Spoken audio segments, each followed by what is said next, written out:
especially when I haven't got my little doobry. Thank you. Okay, so there we go. That's a close-up picture of the junction. It does look wonderful. There's some deer that live in here and some sheep that graze around there, but they don't show on the picture. What I'm going to do is give you a guide to completing the questionnaire, but please, these are purely to help you make sense of the questionnaire. I'm going to try and explain what each question refers to, and to highlight some of the aspects that you might want to think about when you're answering the questions. Let me emphasise that this is not an organised campaign response. This guide does not provide any responses or answers.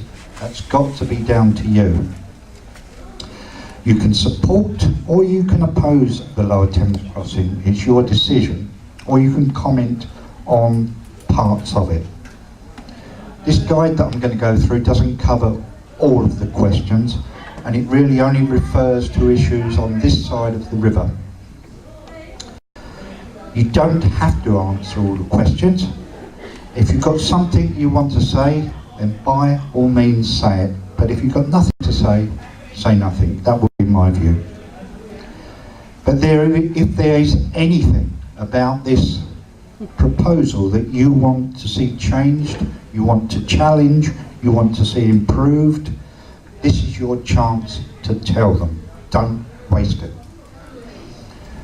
The one thing you mustn't do is ignore it, because we're going to get this crossing. Whichever way you look at it, it's coming. So, I'm going to try and take this in the way that it is presented to us. And I've already done that bit, so I'm not going to do it again. The first question that they ask you, this is on the need for the Lower Thames crossing, and they spend a lot of detail telling you all about the case that Highways England have made to locate the Lower Thames crossing east of Gravesend. And the question is whether you agree with their case and that it is needed and that it needs to be here. The stated case for the crossing is to boost the economy, to ease congestion at Dartford, to provide quicker journeys, to support local growth, and to create a better future. Although who that better future for, I'm not quite sure. Now, lots of people might agree that something needs to be done.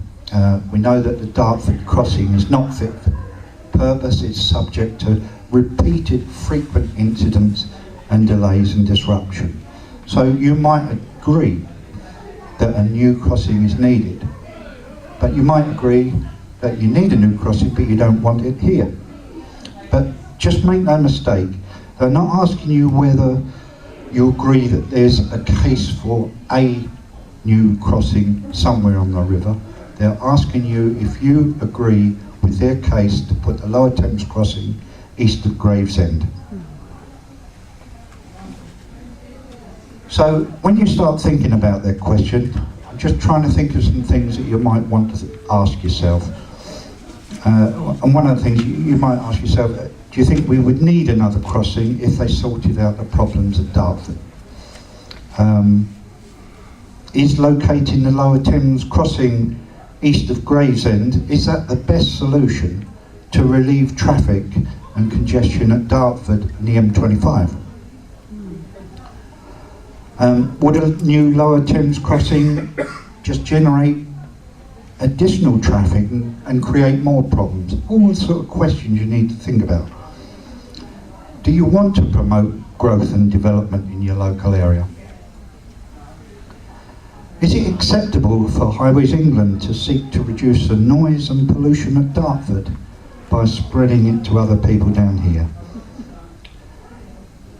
Would it be better to make more use of rail or shipping instead of building a new rail crossing? There's just lots of things to think about. I can't tell you what to say.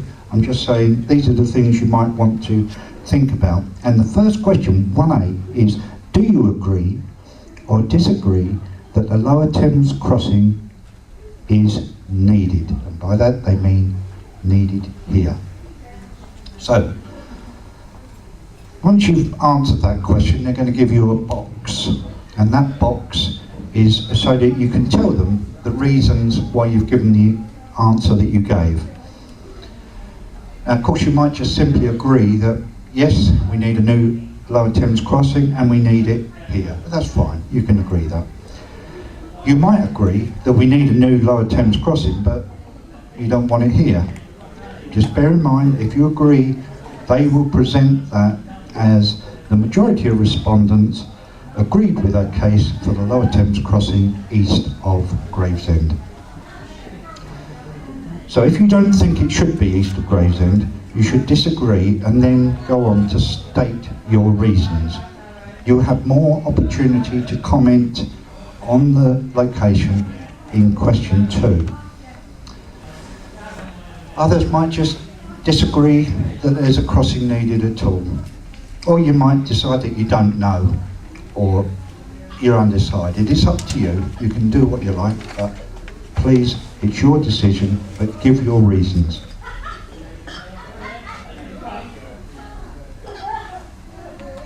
So the next question is, do you support or oppose the location of the preferred route for the Lower Thames crossing? What they're talking about now is the whole of the route from the M25 in Junction 20, north of Junction 29, all the way down to the M2 in Kent. So the question is, do you agree with that whole route? Do you think that option C, east of Gravesend, was the right decision?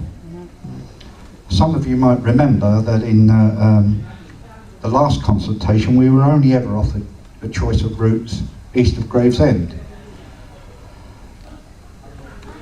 The majority of people still rejected their preferred routes. We expected to see Dartford, but it wasn't there. Many people thought option A14 might have been worth it. That's a tunnel linking the M25 south of Junction 2 through to the M25 north of Junction 30. But they dismissed that. So the question is, do you support their selection of the route east of Gravesend? If you do, tick the box. If you don't, then tick the box to disagree. They then give you another box, and this is for you to tell them why. They ask, do you support or oppose the changes they have made to the route since the preferred route was announced in 2017? Well, to be honest, most of the changes have been north of the river. It's much longer over there. South of the river, the overall changes have been mainly to extend the tunnel, excuse me, to widen the A2M2 to 12 lanes, and a third version of the A2 junction. These details are in question 3. Even if you don't agree with the location of the tunnel or the crossing, you might support some of the changes that they've made over the last year, or you may not. Use the consultation to comment on the changes they've made and to request further changes or improvements that you would like to see. Question 2C, they want to know, give you a box, want to know why you gave the answers that you gave. If you don't agree with how they arrived at their decision to put the crossing east of Gravesend, then tell them. If you think it's in the wrong place, tell them. If you still think that Dartford or option A14 is best, then tell them. But don't forget, if there are changes that you want to see to this crossing, please tell them. And for those of you who are completely happy with the route east of Gravesend and the changes they've made, by all means, tell them. That was the whole route. Now they're going to break it into sections, and they start with the section south of the river. And they have made some changes. They've extended the tunnel by 600 metres. It's now south of the Gravesend Road, whereas it was near Lower Higham Road. They've widened the approach road. It's now 2 lanes in each direction. It was 2 lanes, it's now 3 lanes, but without a hard shoulder. They've widened the A2 to 12 lanes, all the way down to the M2. They've redesigned the A2 junction for the 3rd time to improve access to and from the A2-M2. Now please note, access to the A2 eastbound from Gravesend East is actually covered in question 4. So these changes, you've got to give them an answer. Do you support the changes? Let's summarise that. Do you support this part of the route from Chalk up through Southern Valley Golf Course, under Thong Lane and out onto the A2? And are you happy with their plan to widen the A2 to 12 lanes? That is the question. Do you agree, you're neutral, or you disagree?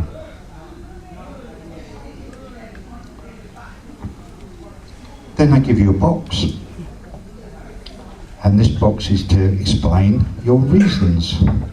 So, the tunnel's been extended by 600 metres. There's no doubt that's an improvement to what it was. Think about it, is it enough? Would you like to see it extended a bit more? The golf course is going to have to go. How do you feel about that? As Aaron said, they plan a green bridge where Thong Lane crosses over the main link road. It's basically a flyover with a grass verge either side. Is that a proper green bridge?